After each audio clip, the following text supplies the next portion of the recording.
ഓം ശ്രീനാരായണ പരമഗുരവേ നമഃ. ഈശ്വരനുണ്ടെന്ന വിശ്വാസം നമ്മുടെ മനസ്സിനെ ഈശ്വരനിലേക്ക് അടുപ്പിക്കുന്നു. മനോസങ്കല്പം വിചാരമായി മാറി ഈശ്വരനിലേക്കുള്ള സങ്കല്പം സൂക്ഷ്മമായ ശക്തി നേടി ആ ലോകയാത്ര തുടരുന്നതാണ് ആ അറിവിന്റെ ലോകത്തെ നേടുന്നതിനായി ബുദ്ധിയെ പ്രേരിപ്പിക്കുന്നത്. ഇപ്രകാരം മനസ്സും ബുദ്ധിയും ഒരുമിച്ചു ചേർന്ന് ഈശ്വരപ്രാപ്തി നേടുവാൻ ഏകാഗ്രമാകുന്നതാണ് സൂക്ഷ്മമായ അറിവിന്റെ ആത്മദർശനത്തിൽ നമ്മെ കൊണ്ടെത്തിക്കുന്നത്. ഈ പ്രക്രിയ ഒരു വ്യക്തി മനോബുദ്ധിയിൽ ദിവസവും എത്ര ആവർത്തിച്ചുറപ്പിക്കുന്നുവോ ആ വ്യക്തി ഈശ്വരനോട്ട് അടുത്തടുത്ത പരമാത്മപ്രാപ്തിയുടെ ആഹ്ലാദത്തിൽ മതി മറന്നു ജീവിക്കുവാൻ തുടങ്ങുന്നു.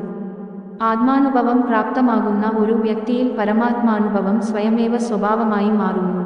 ഈ സ്വഭാവപ്രാപ്തി സംസ്കാരമായി മാറി കർമ്മങ്ങളിൽ വിജ്ഞാനമാകുന്ന സത്യത്തെ പ്രകടമാക്കുന്നു.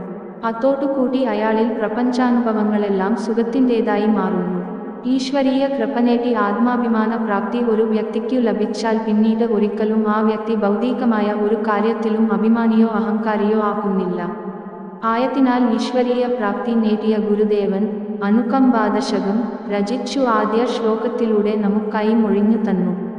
കരുണ ചെയ്യുന്നവനായ ദൈവമേ, ഒരു ഉറുമ്പിനെപ്പോലും വേദനിപ്പിക്കാതിരിക്കാനുള്ള അനുകമ്പയും നിന്റെ തിരുസ്വരൂപത്തെ വിട്ടകലാത്ത ചിന്തയും എപ്പോഴും തന്നെ അനുഗ്രഹിക്കണമേ എന്ന് ഈശ്വരചിന്തയുടെ അകൽച്ചയാണ് സകല ദുഃഖങ്ങളുടെയും ഉറവിടം എന്ന് മഹാഗുരു വ്യക്തമാക്കുന്നു. നമസ്തേ.